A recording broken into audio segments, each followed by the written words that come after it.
Hello everyone. Hello बच्चे, कैसे हैं सारे के सारे। I Agrim Jain welcome you to your very own Drona batch. तो जैसा कि आपको दिख रहा है द्रोणा, तो ये जो नाम है ना, एक बहुत फेमस गुरु के ऊपर ये नाम रखा गया है। और उन्होंने अपने जितने भी शिष्य थे, ठीक है, सबको अपने गंतव्य तक, एक एक जो फाइनल लेवल होता है वहां तक उनको पहुंचाया। तो सेम चीज, अब वो तो बहुत एक पूजनीय इंसान थे, बट मैं कोशिश करूंगा कि एक अच्छे टीचर के भांति कोशिश करूंगा कि तुम्हें एक सही गाइडेंस देता जाऊं। कोशिश करूंगा कि जितना भी हमारा सिलेबस है वो तुम अच्छे से साध लो, जिससे कि जब भी कोई भी क्वेश्चन सामने आता है तो चाहे एकलव्य हो चाहे अर्जुन हो, उन्हीं के भांति तुम भी अपने तीर से सारे क्वेश्चंस भेजते जाओगे। ठीक है, तो हमारी जो जर्नी रहेगी 12th लेवल की सारी जर्नी होने वाली है। और इस जर्नी के अंदर पहला चैप्टर तो तुम्हें दिख ही रहा है, रिप्रोडक्शन इन ऑर्गेनिज्म को हम देखेंगे। साथ साथ जो हमारी जर्नी चलेगी तो इसमें हम आगे जाएंगे तो sexual reproduction in flowering plants के बारे में पढ़ेंगे, principles of inheritance and variation, yes, genetics के बारे में पढ़ेंगे, molecular basis of inheritance, correct, DNA का रेप्लिकेशन, ट्रांसक्रिप्शन, प्रोटीन कैसे बनता है, ये सारे चैप्टर्स जो 12th के हैं ये देखेंगे। फिर हम शिफ्ट करेंगे strategies for enhancement in food production, फिर जाएंगे microbes in human welfare, and then we will be entering the world of ecology. वहां पे हम organism and population, ecosystem, biodiversity, उसकी कंजर्वेशन और एनवायरमेंटल इश्यूज, जो करंट हमारे पास सारे एनवायरमेंट रिलेटेड इश्यूज हैं, प्रॉब्लम्स हैं, उनके बारे में हम देखेंगे। So this is what your Drona batch for botany is going to be like. यही सीक्वेंस हमें फॉलो करना है, ठीक है। और बिल्कुल देखो, टिपिकल गुरु शिष्य परंपरा वाली चीज को अगर फॉलो करोगे ना तो हमेशा अपने एम तक पहुंचोगे ही पहुंचोगे। जो भी तुम्हारा टीचर जिस भी पॉइंट ऑफ टाइम पर तुम्हें जो भी समझाता है उसे बिना क्वेश्चन किए बहुत शांत मन से, फुल फोकस से उसको सुन के मन में बिठाने की कोशिश करो, ठीक है। And that is how you will be going to crack your competitive exams. हमारे जो कॉम्पिटिटिव एग्जाम्स हैं उनको अगर आपको क्रैक करना है तो उसके लिए बेस्ट चीज क्या है कि जो भी चीज आपको बताई जा रही है बस उसे सुनो और बिल्कुल दिमाग में याद करके रख लो, ठीक है। ऑलवेज रिमेंबर, यहां पे नॉलेज का गेम नहीं है, मेमोराइजेशन और एक्यूरेसी का गेम है सारा। एक बच्चा जो रटने में बहुत अच्छा है उसे मैंने बोला बेटा सेक्सुअल रिप्रोडक्शन फ्लावरिंग प्लांट्स हैं, ये 20 पेज हैं, इनको रट लो। और एक दूसरा बच्चा है उसकी समझने की क्षमता अच्छी है बट रट ही नहीं पाता, चीज़ों को अच्छे से मेमोराइज नहीं कर पा रहा। तो जब मैं अगर टेस्ट पेपर दूंगा ना 15-15 क्वेश्चन के, तो जो रट्टू वाला बच्चा है ना, एनसीईआरटी बेस्ड पेपर बनाऊंगा एकदम, तो जो रट्टू बच्चा है ओ हो मस्त सारे क्वेश्चन एकदम अपने तीर से भेदता चला जाएगा। क्यों? उसने अपने गुरु की बात मान रखी है कि भाई ये तुम्हारा चैप्टर है, एक आंख से देखो और उसको भेद दो, ठीक है। लेकिन जो दूसरा बच्चा है जो बहुत सारे सवाल लेके मन में बैठा हुआ है, तो बहुत सारे सवाल लेके बैठा हुआ है तो वो अपना एक सिंगल एम जो है उस पर फोकस नहीं कर रहा, उसके आसपास बहुत सारी चीज़ों को देख रहा है। तो वो एक सिंगल टारगेट की जगह मल्टी पॉइंट क्लाउड को देखता है और एक सिंगल क्वेश्चन भेजना मुश्किल हो जाता है। तो कोशिश करना जो भी चीज़ मैं तुम्हें यहाँ पढ़ाऊंगा बैठ के नोट्स बनाओगे, उसके नोट्स को रिवाइज करोगे, हर क्लास में आने से पहले एनसीईआरटी रीड करके बैठोगे। ऐसा नहीं है कि बिल्कुल ब्लैंक तुम क्लास में बैठ गए और तुमने सोचा जादू की छड़ी घूमी टांग दिमाग में सब बैठ गया, ऐसा हो नहीं सकता। There are no shortcuts to success.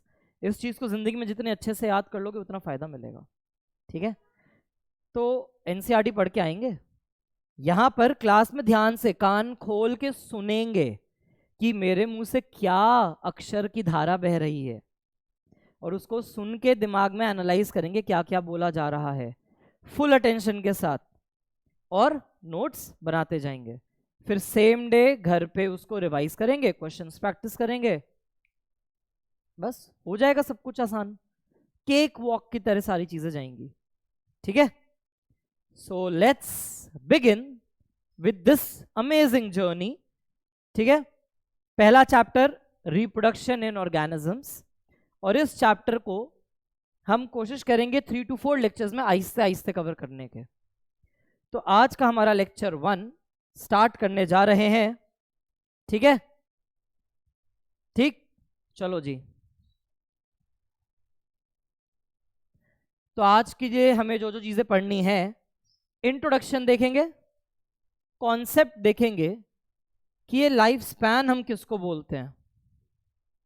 ठीक है, लाइफ स्पैन का कॉन्सेप्ट, रिप्रोडक्शन का concept and types of reproduction, इनको हम आज कवर करने वाले हैं।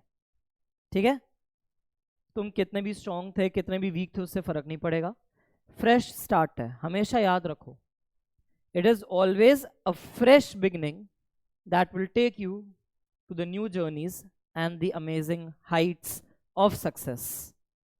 ठीक है, तो नई जर्नी है, जो भी तुमने आज तक पढ़ा उसको कर देना साइड, फ्रेश तरीके से हर एक चीज नए सिरे से पढ़ रहे हैं। और अगर मेरी सारी बातें मानोगे तो मेरी गारंटी है, 100% गारंटी है, नीट में जो मैं तुम्हें पढ़ाऊंगा ना सारी 12th बॉटनी की, नीट में एक भी क्वेश्चन उससे बाहर का आने नहीं वाला। ठीक है, आज तक भी नहीं आया, इट्स बीन 7 years पढ़ाते हुए, तो आज तक नहीं आया और अभी भी नहीं आएगा। ठीक है, सो लेट्स बिगिन। जब इस चैप्टर की हम बात कर रहे हैं रिप्रोडक्शन इन ऑर्गेनिजम्स, तो ये रिप्रोडक्शन का जो कॉन्सेप्ट है इसको हम इलाबोरेटली देखेंगे अभी। बेसिकली रिप्रोडक्शन क्या है?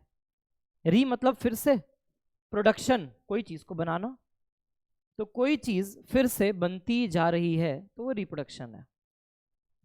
अब जब हम अपने आसपास देखते हैं तो एक ऑर्गेनिज्म ने बच्चे पैदा कर दिए, बट ऐसे तो है नहीं कि वो ऑर्गेनिज्म खुद में अमर हो, खुद वो एक नियमित टाइम के बाद मर जाता है, एक निश्चित काल के बाद उसकी मृत्यु निश्चित है, मरेगा ही मरेगा, है ना, अमरता के साथ तो पैदा हुआ नहीं है।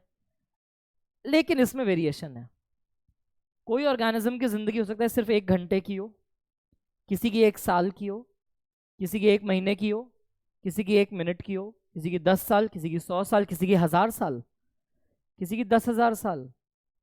तो पैदा होने के बाद एक टाइम पर तो मरना ही है, लेकिन कब मरना है वो सबके लिए वेरी करता है। तो इसके लिए साइंटिस्ट ने एक टर्म दी है, क्या, जो बोर्ड पे आपको दिख रही है। तो सबसे पहला टर्म, कॉपी खोलिए, डेट डाल के काम करेंगे सारा, डेट डालो और सबसे पहली चीज लिखो लाइफ स्पैन। फर्स्ट थिंग लिखो life span.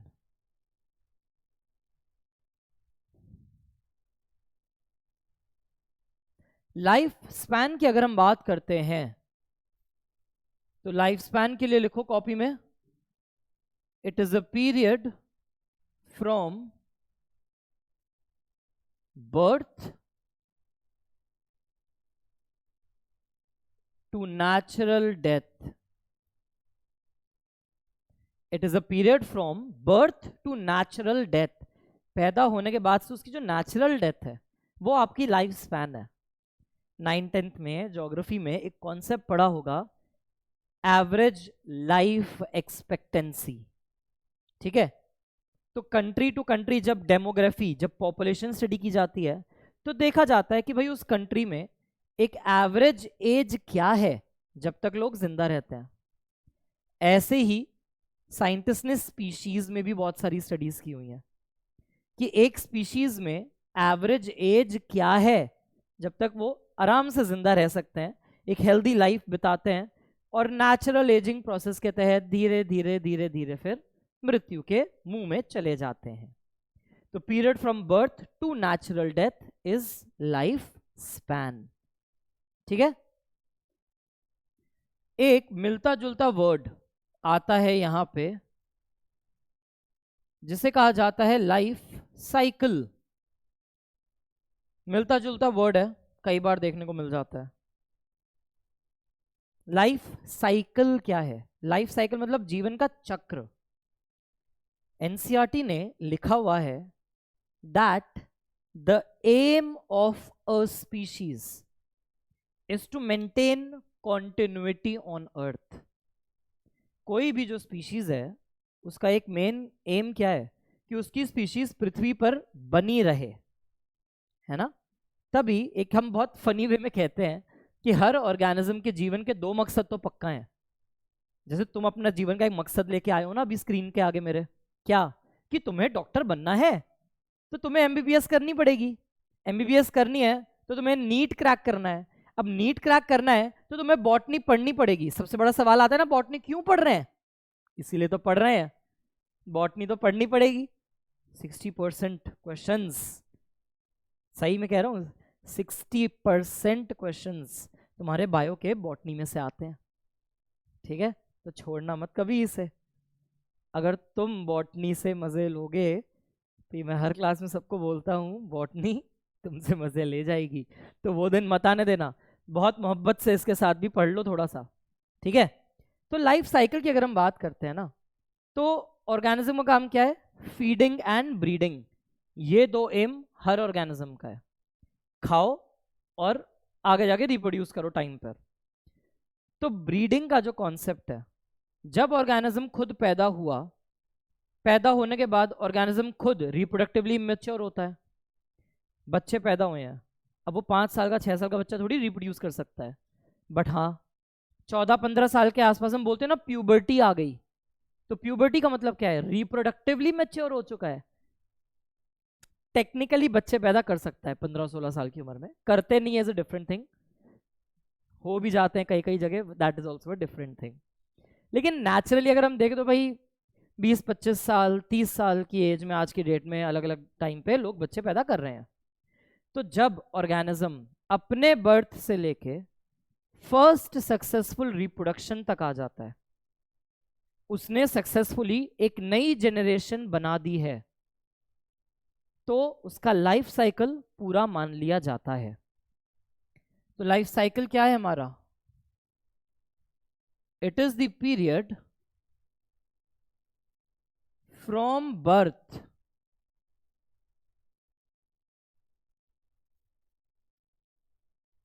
to first successful reproduction।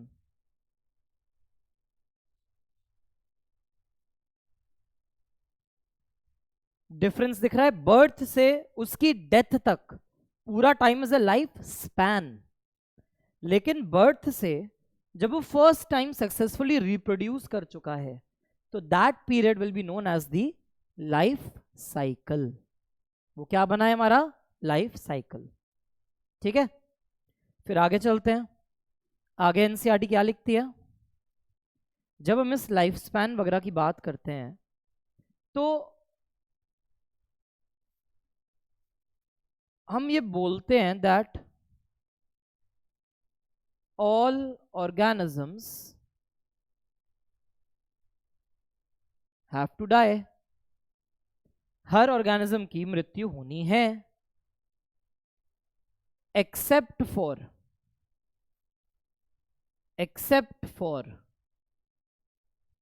Single celled organisms, है ना। थोड़ी सी अब हम साइंटिफिक बातों पे आ रहे हैं, स्पिरिचुअल और फिलोसॉफिकल कॉन्सेप्ट से हटके। सारे ऑर्गेनिजम्स को मरना है except for single celled organisms. Single cell organisms जो होते हैं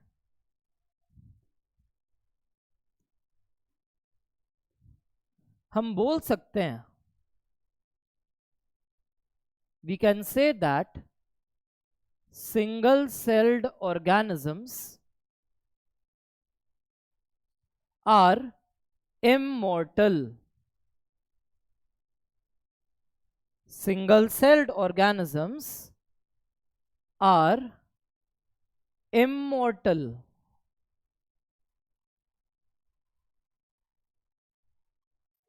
अमर है। अब बड़ी खतरनाक सी चीज है कि अरे भाई साहब, किसी को अगर अमरता मिल सकती है तो फिर हम भी क्यों नहीं हो सकते अमर? बेस्ट हो जाएगा, मरेंगे ही नहीं कभी, है ना? जैसे अभी तक हम ढीठ जिंदगी बिता रहे वैसे ही ढीठ बन के बैठे रहेंगे घरों पे अपने अपने, हैं? बट ट्रिक क्या है यहाँ पे? क्या चीज है यहाँ पे हिडन जो है? ये तो कह दिया जाता है single cell organisms are immortal. Why? Because because no part is left to die. इनका कोई भी हिस्सा बचा नहीं है जो मारा जा सके। मान लेते हैं कोई यूनिसेल ऑर्गेनिज्म है, ठीक है, हम उसे कह रहे हैं पेरेंट सेल। अब ये पेरेंट सेल जब डिवाइड हो रहा है, डिवीजन दिखा रहा है, तो ये दो डॉटर सेल्स में बिल्कुल स्प्लिट हो गया, इसका कोई भी हिस्सा बचा ही नहीं है मरने के लिए। तो इन अ वे इसने अपनी एग्जैक्ट दो कॉपीज बना ली हैं, जेनेटिकली आइडेंटिकल कॉपीज बना के बैठ गया। ये आगे फिर से डिवाइड करेंगे, तो टेक्निकली जेनेटिकली तो वही चीज आगे डेवलप होती जा रही है ना, वही डेवलप होती चली जा रही है। आज की डेट में मान लेते हैं मैं हूं, कोई जादुई शक्ति आ गई मेरे पास, और मैंने जादुई शक्ति से अपनी एग्जैक्ट एक कॉपी बना ली, मायावी शक्तियां लेके बैठा हूं, और मैंने अपने जैसे एक दूसरी कॉपी बना ली है, तो हम दो अग्रिम सर हो चुके हैं। अब मान लो तुमने आया, तुमने मुझे मार डाला, बट दूसरा अग्रिम सर तो अभी भी एज इट इज जिंदा है, तो तुम बोल ही नहीं सकते अग्रिम सर मर गए हैं, है ना? उन्होंने फिर से, दूसरे अग्रिम सर ने फिर मायावी शक्ति से 10 कॉपी बना ली अपनी, तुमने 5 को मार दिया, 5 तो अभी भी जिंदा है, तो अग्रिम सर तो अभी भी जिंदा है, मरे ही नहीं। तो ऐसे ही यूनिसेलुलर ऑर्गेनिजम्स में कोई हिस्सा ही नहीं बच रहा मरने के लिए, एज इट इज वो पूरा का पूरा डिवाइड होता चला जा रहा है। तो ये चीज कहनी चाहिए एनसीईआरटी ने, that all organisms have to die, सबको मरना है, लेकिन सिंगल सेल ऑर्गेनिजम्स को हम बोल सकते हैं कि वो इमॉर्टल है। अब मुझे पता है जो बच्चे देख रहे हैं मेरे प्यारे प्यारे, कई बच्चों के मन में आ रहा होगा, सर हमने तो न्यूज में पढ़ा था कि जेली फिशेस भी इमॉर्टल होती हैं। तो बिल्कुल सही पढ़ा है तुमने। क्यों सही पढ़ा? वही जैसे मैंने अपना एग्जांपल दिया, जेली फिशेस भी एसेक्सुअली अपना सेम जेनेटिक पूल मेंटेन करके डिवाइड कर सकते हैं। तो इसलिए साइंटिस्ट आजकल न्यूज में, न्यूज़पेपर्स में तुमने पढ़ा होगा कि jelly fishes are also immortal. तो यहाँ पे इमॉर्टल हम कैसे बोल रहे हैं? जेनेटिक्स के टर्म में, जीन्स के टर्म में, वो same genetic pool as it is maintained है। तो टेक्निकली वो चीज मरी ही नहीं है अगर जेनेटिकली सेम चल रही है तो, ठीक है? तो ये चीज है, यहाँ पे कोई भी हिस्सा मरने के लिए बचा नहीं है। फिर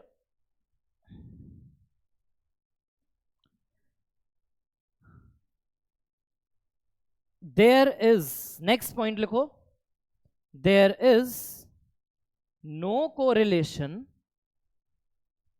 there is no correlation between size of organism and life span.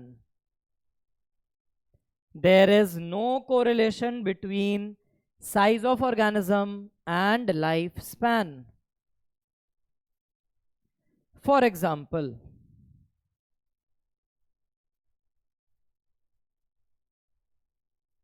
Crow को ले लेते हैं, पैरट को ले लेते हैं, दोनों अपने साइज में बड़े मिलते जुलते से हैं, लेकिन क्रो का लाइफ स्पैन कम है, पैरट का बहुत ज्यादा है। टेक्निकली अगर देखा जाए ऑन एन एवरेज, तो पैरट्स 100 साल 120 साल तक भी जिंदा रह सकते हैं। कौवे उनके कंपैरिजन में ऑन एन एवरेज अगर मैं बोलूं तो 14 साल, 10 साल, 15 साल जिंदा रह सकते हैं, बट साइज में तो बड़े सेम से दिखते हैं। सेम ऐसा ही कंपैरिजन अगर हम चाहे तो मैंगो और पीपल का कर सकते हैं। आम के पेड़ और पीपल के पेड़ दिखने में तो सेम साइज के बड़े हो सकते हैं, लेकिन लाइफ स्पैन की अगर बात करें तो मैंगो ट्री का लाइफ स्पैन कम है, पीपल का बहुत ज्यादा है। तो इस तरीके से बहुत सारे ऑर्गेनिजम्स हैं जो साइज में बड़े सेम है लेकिन लाइफ स्पैन्स अलग अलग है। तो there is no definite correlation between life spans and the size of organism. ऐसा नहीं कि सारे सेम साइज वाले सेम जीवन यापन करेंगे, अलग अलग साइज के बेसिस पर भी जीवन काल अलग अलग हो सकता है। ठीक है, हो सकता है कि कोई यूरोपियन है, साइज में बहुत लंबा चौड़ा है, लेकिन वो खाली 40-50 साल जिए। और हो सकता है कि कोई जापानीज इंसान है, वो 100-120 साल जी जाए। जापानीज की कदकाठी छोटी है और अमेरिकन या यूरोपियंस की कदकाठी काफी बड़ी है। तो there is no definite correlation. ठीक है, कोरिलेशन मतलब समन्वयता, एक एक एक रिलेशनशिप होना, कोई फिक्स रिलेशनशिप नहीं है इनके बीच में। ठीक है, तो ये सारी कहानी किसकी हो गई हमारी, लाइफ स्पैन की। ठीक है,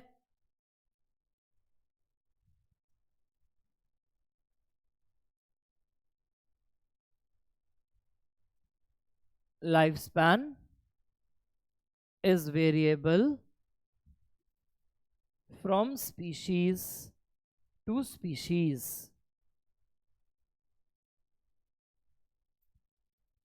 ठीक, बच्चा है छोटा सा प्यारा सा, ये बच्चा ग्रो कर रहा है कर रहा है कर रहा है। मान लेते हैं जब वो इस वाली एज पर आया, इस वाली एज पर आने पर उसने रिप्रोडक्शन कर लिया, उसने न्यू जनरेशन बना दी। तो बर्थ से लेके इस एज तक जो भी उसकी एज होगी वो उसका लाइफ साइकिल माना जाएगा। और बाद में वो आगे खुद बुजुर्ग हो रहा है और बुजुर्ग होते होते एक दिन जी इनकी हो गई मृत्यु, मौत के काल में समा गए। तो जिस उम्र में ये मौत के काल में समाये होंगे, नेचुरल डेथ है, आराम से बुढ़ा रहे हैं धीरे धीरे। ठीक है, तब मान लिया जाएगा कि भाई उन्होंने अपना लाइफ स्पैन पूरा कर लिया। ठीक, ये वाला कॉन्सेप्ट हमने देख लिया कि टेक्निकली हम बोलते हैं यूनिसेलुलर ऑर्गेनिजम्स आर इमॉर्टल। ठीक, क्या दिया एनसीईआरटी ने, एनसीईआरटी ने हमें कुछ कुछ चीजें बताई हैं। क्रो 15 साल, पैरट 140 साल, साइज तो सिमिलर से हैं इनके। Crocodile 60 years, tortoise 100 to 150 years. अब इमेजिन करो क्रोकोडाइल कितना बड़ा ऑर्गेनिज्म है एज कंपेयर टू अ टॉर्टोस, है ना।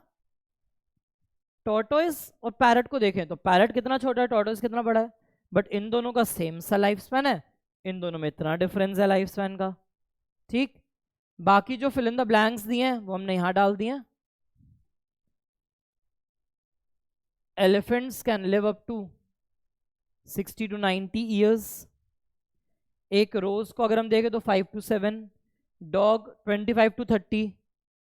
अब यहाँ पे ये बनाना लिखा है केले का पेड़ और नीचे बैनियन लिखा है बड़गद का पेड़, कंफ्यूज मत होना बनाना एंड बैनियन में।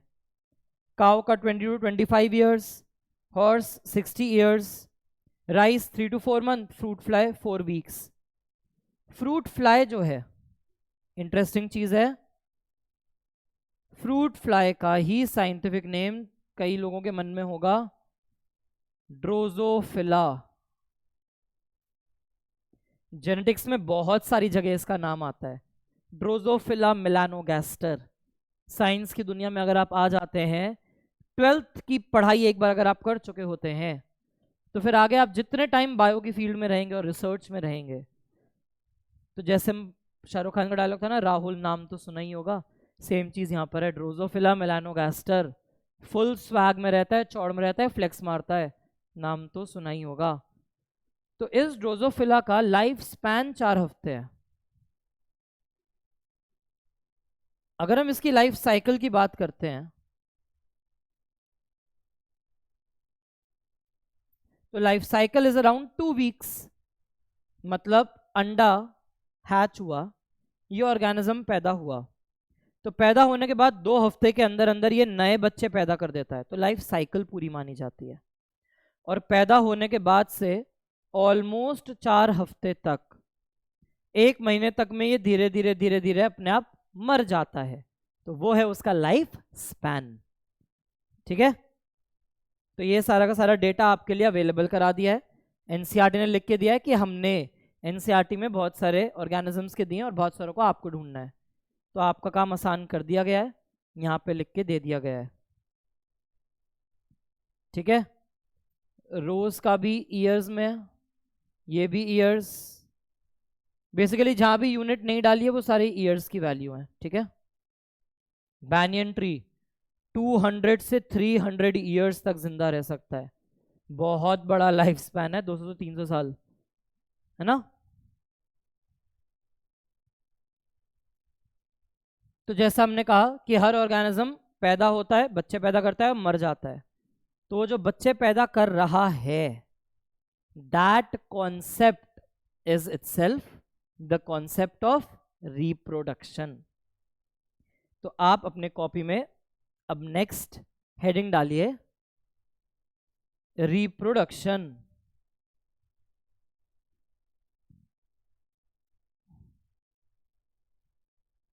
जैसा हमने कहा था कि अगर ऑर्गेनिज्म को कॉन्टिन्यूटी मेंटेन करनी है अर्थ पे, तो उसको अपने जैसे नए लोगों को बना के छोड़ना पड़ेगा।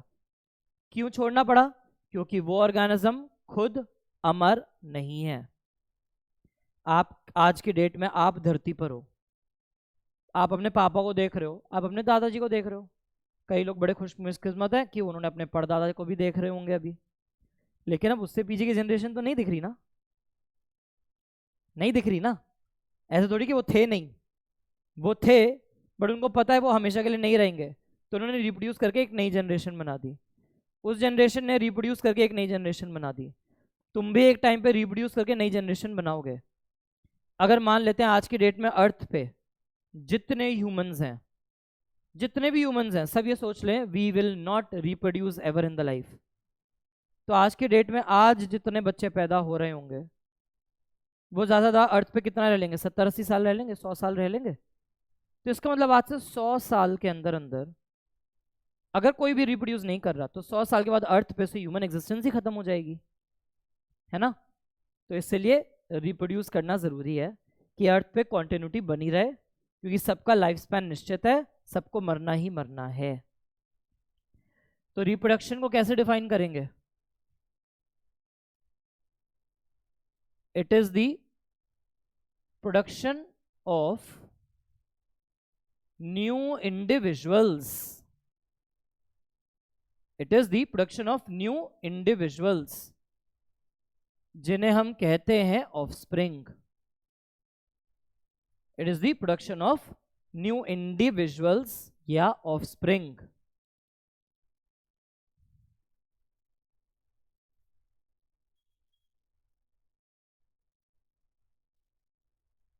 They may be identical to parents or may be similar to parents। या तो आइडेंटिकल हो सकते हैं या सिमिलर हो सकते हैं। जब हम बात करते हैं ना आइडेंटिकल होने की, तो हम पढ़ेंगे कि आइडेंटिकल नेचर जनरेट होता है एसेक्सुअल रिप्रोडक्शन से, और अगर हम कभी कहते हैं कि वो पेरेंट्स के आइडेंटिकल नहीं है, सिमिलर हैं, तो this condition will arise due to sexual reproduction. तो रिप्रोड्यूस होने का मतलब अपने जैसे नए बच्चे बनाना। Production of offspring, production of new individual is reproduction. ठीक है, एनसीईआरटी ने 11th में हमें क्या बताया है? लिविंग वर्ल्ड चैप्टर में एनसीईआरटी ने दिया है that reproduction is a characteristic of living organisms.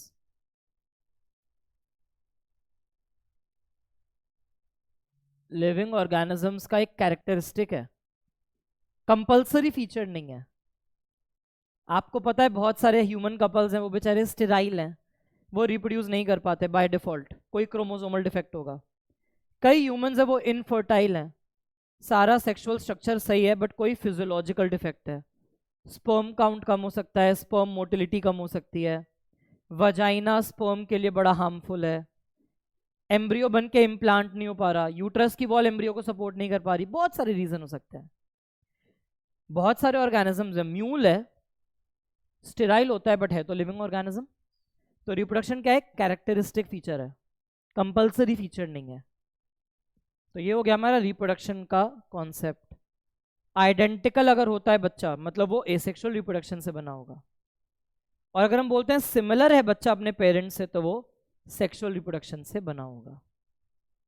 फिर एक एनसीईआरटी की लाइन मैंने यहां पे लाके रखी हुई है, कॉपी में लिख सकते हो आप, एनसीईआरटी की एग्जैक्ट लाइन है, मन है तो कॉपी में लिखो कि जो ऑर्गेनिज्म का हैबिटेट है, ऑर्गेनिज्म की फिजियोलॉजी और बहुत सारे फैक्टर्स रिस्पॉन्सिबल है कि वो ऑर्गेनिज्म कैसे रिप्रोड्यूस करेगा। एक ऑर्गेनिज्म के रिप्रोडक्शन के पीछे ना बहुत सारे फैक्टर्स हैं। ऑर्गेनिज्म का हैबिटेट कैसा है, वो जिस हैबिटेट जिस फिजिकल कंडीशन में है वो फेवरेबल है भी या नहीं, ऑर्गेनिज्म की फिजियोलॉजी, ऑर्गेनिज्म इंटरनली कैसा है, जेनेटिकली कैसा है, उसको अच्छे से खाना पीना मिल पा रहा है या नहीं मिल पा रहा, वो भी डिसाइड करेगा कि ऑर्गेनिज्म कैसे रिप्रोड्यूस करेगा। ठीक है, तो बहुत वैरायटी है। हम पढ़ते हैं जो एक्वेटिक ऑर्गेनिजम्स हैं उन्होंने ऐसी स्ट्रैटेजी रखी कि पानी में ही गैमीट रिलीज कर दिया, मेल ने भी फीमेल में भी, चांस है कि अपने आप मेल फीमेल फर्टिलाइज होते रहेंगे, जाइगोट पानी में बन रहा है, जाइगोट एम्ब्रियो बन रहा है पानी में, प्रेडेशन भी चल रहा है उसका, कुछ बच जाएंगे मैच्योर भी हो जाएंगे, बहुत सारे तरीके हैं। टेरेस्ट्रियल वालों ने थोड़ा इवॉल्व तरीके निकाल लिए हैं, तो बहुत सारी चीज़ें हैं। फेवरेबल कंडीशन है एसेक्सुअल रिप्रोडक्शन चला सकता है, अनफेवरेबल महसूस हो रहा है सेक्सुअल पे मूव कर सकता है, तो बहुत सारी चीज़ें हैं।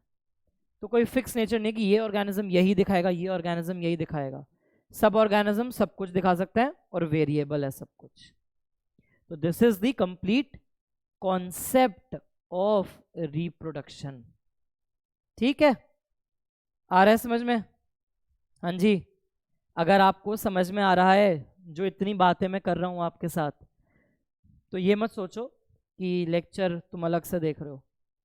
ठीक है, अगर तुम्हें समझ में आ रहा है तो चैट बॉक्स में कृपया निवेदन है डाल दें कि हाँ जी सर समझ में आ गया, थम्स अप डाल दो, हार्ट डाल दो, फायर डाल दो, कुछ भी ऐसी पॉजिटिव चीज़ डालो कि मुझे पता चल जाए बाद में कि हाँ मेरे अर्जुन जो हैं, जो मेरे सारे एकलव्य बैठे हैं और भी सारे जो शिष्यगण बैठे हैं उन्हें सारी चीज़ें समझ में आ रही हैं, उन्हें शब्दों का मतलब समझ में आ रहा है। ठीक है, चैट बॉक्स में डालते जाओ, आलसी बच्चे आलसी ना बनो। फिर जैसा भी मैंने पीछे स्लाइड पे लिखा था कि जो रिप्रोडक्शन है उसके दो टाइप्स लिखे मैंने, एसेक्सुअल और सेक्सुअल। एसेक्सुअल और सेक्सुअल रिप्रोडक्शन जो होते हैं कुछ पर्टिकुलर क्राइटेरिया हैं जो डिसाइडेड हैं, अगर वो क्राइटेरिया फुलफिल होगा तो ही हम बोलेंगे कि रिप्रोडक्शन सेक्सुअल है। अगर उसमें से क्राइटेरिया कोई भी फुलफिल ना हो पाए तो हम बोल देंगे कि वो सेक्सुअल रिप्रोडक्शन नहीं कहला पाएगा। तो कॉपी में हेडिंग डालो रिप्रोडक्शन के टाइप्स और दो पार्ट में उसे डिवाइड कर दो, एसेक्सुअल एंड सेक्सुअल, डिवाइड कर दो दो पार्ट्स में, एसेक्सुअल एंड सेक्सुअल। एक एक करके देखते हैं क्या क्या क्राइटेरिया है। ठीक है, एक एक करके देखेंगे आराम से। एसेक्सुअल एंड सेक्सुअल,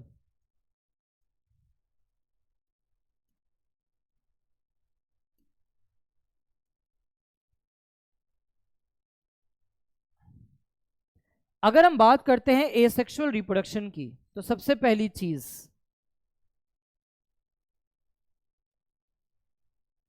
गैमीट में और may not be present। Gamete हमें पता है उस सेल को बोलते हैं जिससे आगे रिप्रोडक्शन होता है, मेल गैमीट, फीमेल गैमीट। तो गैमीट हो भी सकता है, नहीं भी हो सकता।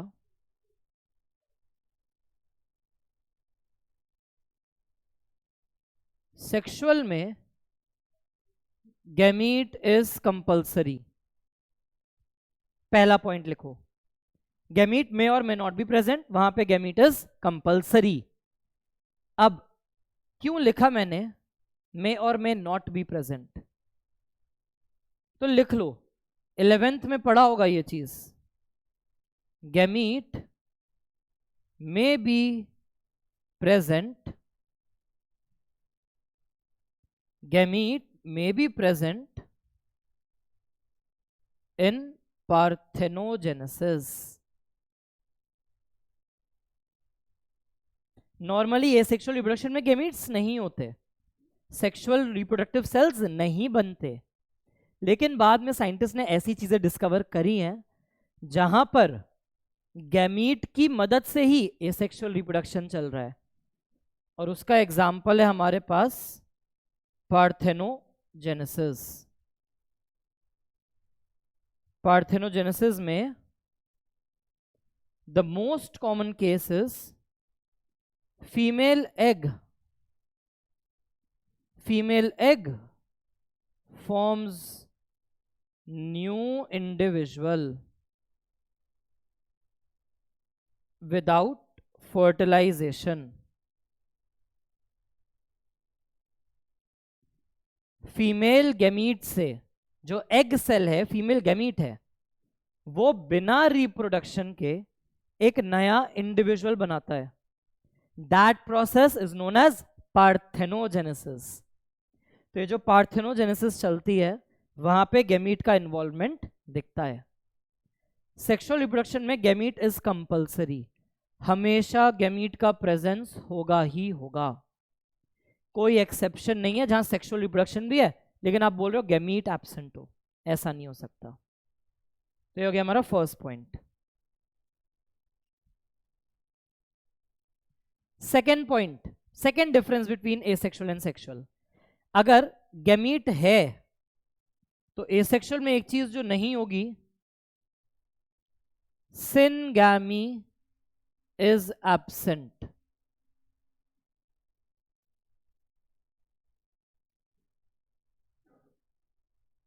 वो गैमीट फ्यूज नहीं करेंगे, no fertilization of gametes, male और फीमेल आपस में फ्यूज नहीं होंगे। और सेक्सुअल रिप्रोडक्शन के केस में सिनगैमी होगी ही होगी। सिनगैमी इज फर्टिलाइजेशन, गैमीट्स का फ्यूजन, मेल और फीमेल फ्यूज होंगे ही होंगे। तो गैमीट की प्रेजेंस एसेक्सुअल में मिल सकती है लेकिन वो गैमीट फर्टिलाइजेशन नहीं दिखाएगा कभी भी।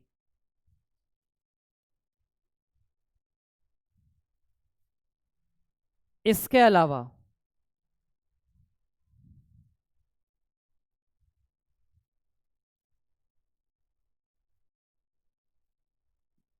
एसेक्सुअल में कभी भी जाइगोट बन ही नहीं सकता। क्यों?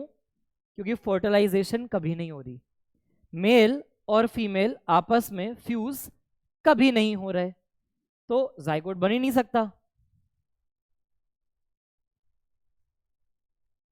सेक्सुअल रिप्रोडक्शन में ऐसा हो ही नहीं सकता कि जाइगोट ना बने, जाइगोट इज ऑलवेज फॉर्म्ड, बनेगा ही बनेगा, ऑप्शन ही नहीं है कि जाइगोट ना बने। तो सिनगैमी कभी नहीं होगी, जाइगोट कभी नहीं बन सकता।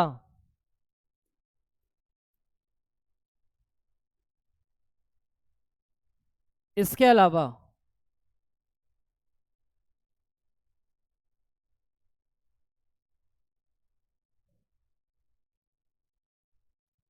अगर वो एसेक्सुअल रिप्रोडक्टिव साइकिल है, अगर वो एसेक्सुअल रिप्रोडक्शन वाली साइकिल चल रही है तो वहां पर मियोसिस इन्वॉल्व नहीं होगा। मियोसिस को ही रिडक्शन डिवीजन कहते हैं। 11th में सेल साइकिल वाले चैप्टर में हमने पढ़ा होता है ये चीज कि क्रोमोसोम नंबर हाफ हो जाता है। एक ऐसी डिवीजन है सेल की जहां क्रोमोसोम नंबर्स को हाफ कर दिया जाता है, तो वो चीज एसेक्सुअल साइकिल्स में नहीं मिलती। बट सेक्सुअल रिप्रोडक्शन जब होगी तो मियोसिस इज कंपल्सरी। क्यों कंपल्सरी है? Either for spore formation,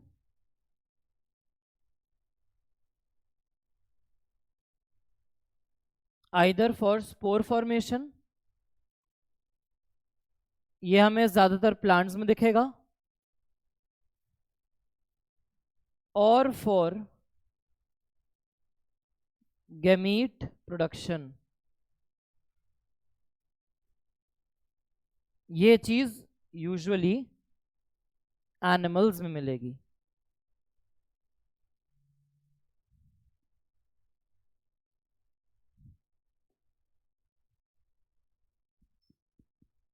asexual में मियोसिस नहीं होती। सेक्सुअल लाइफ साइकिल्स में सेक्सुअल रिप्रोडक्शन के टाइम पर मियोसिस होनी है। कब होनी है?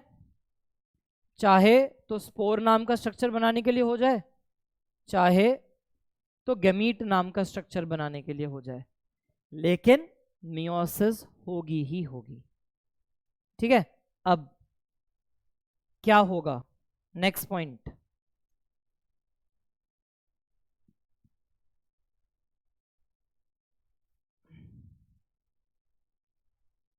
No alternation, no alternation of generation, no alternation of generation। और सेक्सुअल रिप्रोडक्शन में alternation of generation is seen। क्या होता है ऑल्टरनेशन ऑफ जनरेशन? मान लेते हैं कोई ऑर्गेनिज्म है और ये ऑर्गेनिज्म डिप्लॉयड है। डिप्लॉयड का मतलब क्या होता है? डबल सेट है चीजों का, हर चीज की दो कॉपी है पहले से। ठीक है, मान लेते हैं तुम्हारे घर में 10 दरवाजे हैं, है ना? अब हर दरवाजे की दो दो चाबियां हैं पहले से, बाय डिफॉल्ट दो दो ही चाबियां हैं उसकी।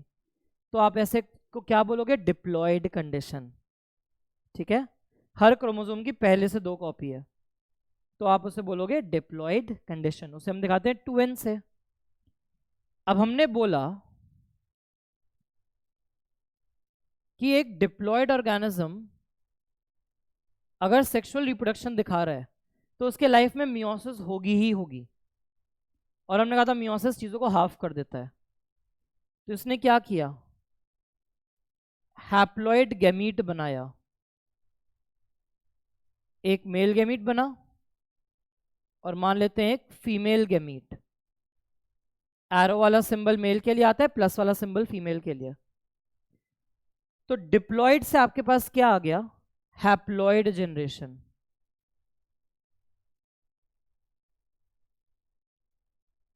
आपके पास हैप्लॉइड, हैप्लॉइड मतलब सिंगल सेट। ठीक है, सिंगल सेट।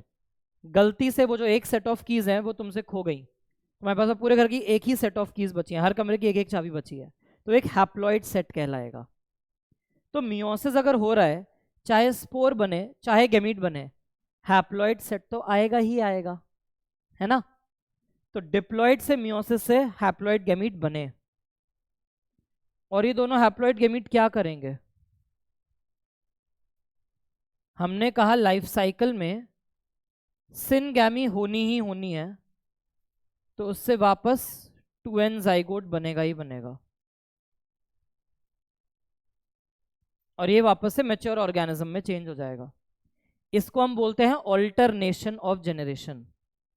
एक सेक्सुअली रिप्रोड्यूसिंग, ध्यान देना, एक सेक्सुअली रिप्रोड्यूसिंग ऑर्गेनिज्म के लाइफ में अगर वो डिप्लॉयड है तो वो कभी ना कभी मियोसिस से अपने गेमीट्स वगैरह बनवाएगा, तो उसके लाइफ में हैप्लॉइड चीजें आएंगी ही आएंगी, और उसके लाइफ में सिंगैमी कंपलसरी है, और सिंगैमी कंपलसरी होगी तो डिप्लॉयड जाइगोट बनेगा ही बनेगा, डिप्लॉयड जाइगोट से वापस डिप्लॉयड ऑर्गेनिज्म आ जाएगा। इसे हम कहते हैं ऑल्टरनेशन ऑफ जनरेशन। उसके लाइफ में हमेशा डिप्लॉयड नहीं रहेगा या हमेशा हैप्लॉयड नहीं रहेगा, डिप्लॉयड से कभी ना कभी हैप्लॉयड चीजें आएंगी, और हैप्लॉयड है तो कभी ना कभी वो डिप्लॉयड चीजें बनाएगा ही बनाएगा।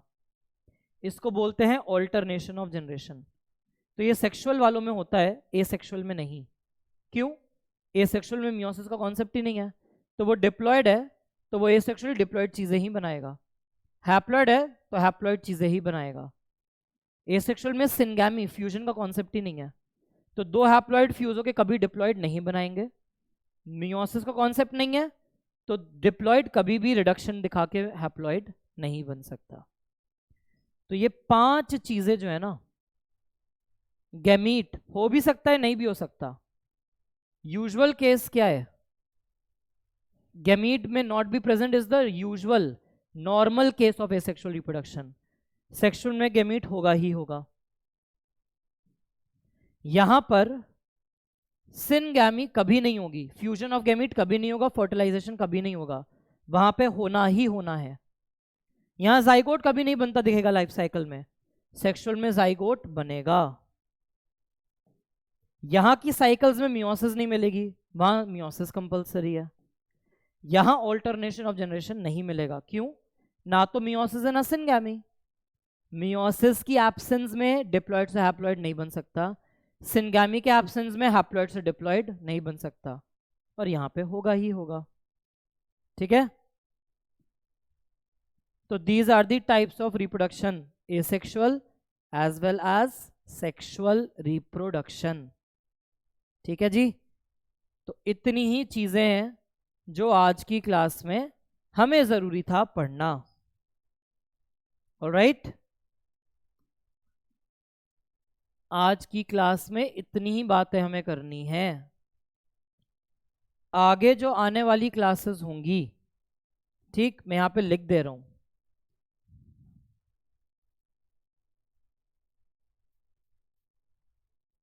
ठीक है। आज तो चलो फर्स्ट क्लास थी, तुम्हें नहीं पता था क्या पढ़ के आना है। अगली क्लास जो होगी उसमें हम सारा का सारा एसेक्सुअल रिप्रोडक्शन के बारे में पढ़ेंगे। पूरा एसेक्सुअल रिप्रोडक्शन नेक्स्ट क्लास में करेंगे हम। कितने टाइप होते हैं, एल्गी में क्या है, फंजाई में क्या है, हायर प्लांट्स में क्या मिलेगा, ठीक है, सब कुछ इस एसेक्सुअल रिप्रोडक्शन की अगली क्लास में हम देखेंगे। तो नेक्स्ट क्लास से पहले ये वाला आज रिवाइज करना, और नेक्स्ट क्लास के लेक्चर से पहले जरूर एनसीईआरटी पढ़ के बैठना, सारे डायग्राम्स देख के बैठना।